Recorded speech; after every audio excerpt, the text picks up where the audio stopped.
Sejam bem-vindos.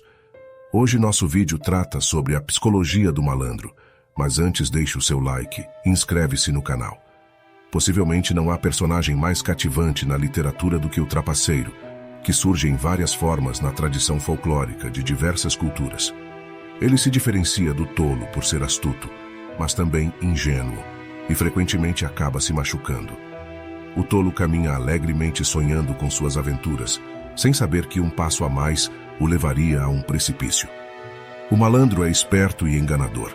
É a origem de todas as criações travessas da literatura mundial e não pode ser reduzido a uma única entidade literária. As histórias do malandro existem desde tempos antigos e são consideradas o fundamento da civilização e da cultura. Elas representam uma das formas mais antigas de expressão humana. Os malandros são aqueles que quebram as regras, os agentes do mal, os mestres da decepção e os que ultrapassam os limites. A melhor maneira de descrever o trapaceiro é dizer que ele está sempre onde se encontra o limite, ora traçando a linha, ora ultrapassando-a, às vezes apagando ou movendo-a, mas sempre presente, o Deus do limiar em todas as suas formas. Os malandros estão sempre na estrada, são os senhores dos intermediários. Enquanto tentamos rastrear o trapaceiro até sua fonte, ele continua pregando peças em nós, sempre escapando, sempre ultrapassando nossas definições conceituais que tentam aprisioná-lo. Talvez aqui esteja a primeira lição a ser aprendida com o trapaceiro. Não importa o que façamos, ele sempre está um passo à nossa frente. As vítimas de pessoas como golpistas e vendedores de ilusões são aquelas que não conhecem o malandro. Elas são enganadas por sua própria ingenuidade, ganância ou auto-engano. Devemos ser um pouco enganadores para evitar sermos enganados. Também pode haver pessoas que realmente acreditam que estão ajudando os outros, mas na realidade estão enganando-os. Nesses casos, tanto o agressor quanto a vítima não têm consciência do trapaceiro.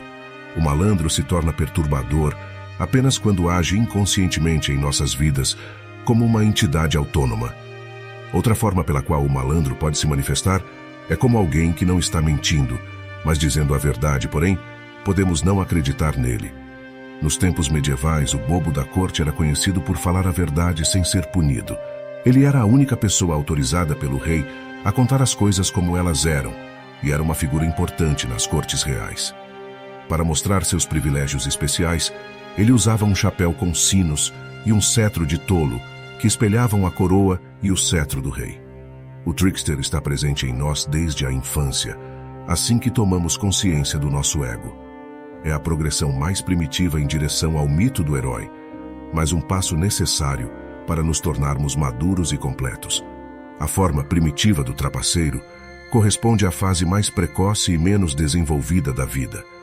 O trickster é uma figura cujos apetites físicos dominam seu comportamento. Ele tem a mente de uma criança. Desprovido de qualquer propósito além da satisfação de suas necessidades básicas, ele é cruel, cínico e insensível. Essa figura, que inicialmente assume a forma de um animal, passa de uma travessura para outra. Mas ao fazer isso, uma transformação ocorre dentro dele. No final de seu percurso desonesto, ele começa a assumir a aparência física de um adulto. O trapaceiro se opõe às restrições e às autoridades. Como o ID, o componente instintivo inconsciente presente desde o nascimento, a fonte de gratificação imediata das necessidades e desejos corporais, impulsos e emoções, está constantemente em conflito com o superego, a internalização das regras culturais que nos ajudam a agir de maneira socialmente aceitável. Os trapaceiros geralmente têm um grande libido e frequentemente exploram temas escatológicos. O malandro e o riso. Uma forma primitiva e inocente de trapaceiro é o jogo de esconde-esconde dos pais com seus filhos, para fazê-los rir. O trapaceiro surge quando estamos muito sérios, rígidos, seguindo regras e horários, quando nos falta senso de humor. Ele nos faz esquecer o que queríamos lembrar, dizer coisas das quais nos arrependemos depois, ou cometer atos falhos e provocar risos. Talvez nenhum filósofo tenha escrito tão eloquentemente sobre a importância do riso quanto Nietzsche. Ele escreve: "Isso realmente me permitiria classificar os filósofos de acordo com a classificação de seu riso, até aqueles que são capazes de um riso dourado. e suponha que os deuses também pratiquem filosofia. Não duvido que nesse processo você aprenderia a rir de uma maneira sobre-humana e nova, e à custa de todas as coisas sérias. Os deuses adoram zombar. Mesmo quando se trata de ações sagradas, eles não conseguem parar de rir. O riso faz a mediação entre o sagrado e o profano, onde o trapaceiro reside. O riso representa uma atitude em relação à vida e a si mesmo, especialmente rir de si mesmo. Rir é um trabalho interno profundo, que rompe nossa persona e nos abre para uma mensagem mais profunda. O trapaceiro nos belisca e nos diz que a vida é um jogo. Somos atores em um grande palco seguindo um roteiro predeterminado. No entanto, ele também nos diz que não precisamos necessariamente seguir o roteiro. Podemos fazer nossas próprias coisas, improvisar e não ter medo de cometer erros, mas rir deles. Temos a liberdade e a responsabilidade de fazê-lo. Esse é um aspecto central da filosofia existencialista, que nos ensina a ser autênticos e a descobrir quem realmente somos. Podemos enganar os outros, ou ser enganados, mas nunca podemos nos enganar. O trapaceiro nos obriga a olhar no espelho e a questionar a persona que adotamos para impressionar os outros, em detrimento de nossas necessidades instintivas, criatividade e brincadeira, que são vitais para nos dar a energia de que precisamos no dia a dia. O trapaceiro como agente de mudança. O trickster está em oposição a qualquer forma de autoridade, pois busca o que é melhor para si mesmo e nunca colocará os outros antes de si. Ele rompe as fronteiras rígidas e questiona as suposições fundamentais sobre como o mundo está organizado, revelando a possibilidade de transformá-las embora, muitas vezes para propósitos questionáveis. Ele é a figura que nos leva a questionar quem detém o poder e as limitações e regras que nos são impostas. Sua energia varre e abala com força, buscando despertar-nos como indivíduos e como cultura. Ele intervém e aponta coisas, pedindo à cultura que encare sua própria loucura, abordando temas controversos com inteligência e humor, iluminando áreas sombrias e chamando a atenção do público para as partes mais vulneráveis da sociedade. Os comediantes ajudam a transmitir a mensagem do trapaceiro, o que muitas vezes pode custar sua própria estabilidade mental. Os comediantes são figuras importantes e contribuem para a sociedade como um todo. Quando a comédia é reprimida, há sérias consequências, já que o trapaceiro permanece inconsciente. No entanto, o trapaceiro encontrará uma saída e, se ignorado, se manifestará na forma de neurose. A dúvida é um prenúncio de mudança, e o trapaceiro está intimamente ligado a essa mudança. O problema não é a dúvida em si, o problema é o medo da mudança. Enfrentar o risco da dúvida é necessário para o crescimento de qualquer indivíduo. Como agente de mudança, o trapaceiro desperta nosso medo da mudança e é um companheiro inquieto, mas essencial, no caminho do crescimento. As origens, vitalidade e durabilidade da cultura exigem a presença de figuras cuja função é descobrir e perturbar as próprias bases sobre as quais as culturas se apoiam. O trapaceiro como criador e destruidor. A vida consiste em uma interação entre ordem e caos, e o espírito desse caos é o enganador. Ele é o deus dionisíaco do vinho e da música, que nos conecta com as forças instintivas que existem além dos limites do que é civilizado, buscando quebrar convenções e nos levar a lugares selvagens e indomáveis. Nietzsche, que se autodenominava o último discípulo do filósofo Dionísio, escreveu: "Eu lhes digo, ainda é preciso ter o caos dentro de si para dar à luz uma estrela dançante. Sem o caos, a sociedade perde sua cultura. O sistema se torna falho, obsoleto e burocrático. Portanto, o trapaceiro não apenas destrói valores antigos, mas também cria novos valores. Ele remodela o mundo ao seu redor com uma magia interior, constantemente tecendo o antigo com o novo.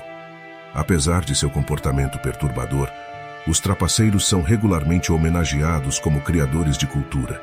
Acredita-se que eles não apenas roubaram alguns tesouros essenciais do céu e os deram à humanidade, mas também ajudaram a moldar este mundo em um lugar acolhedor para a vida humana.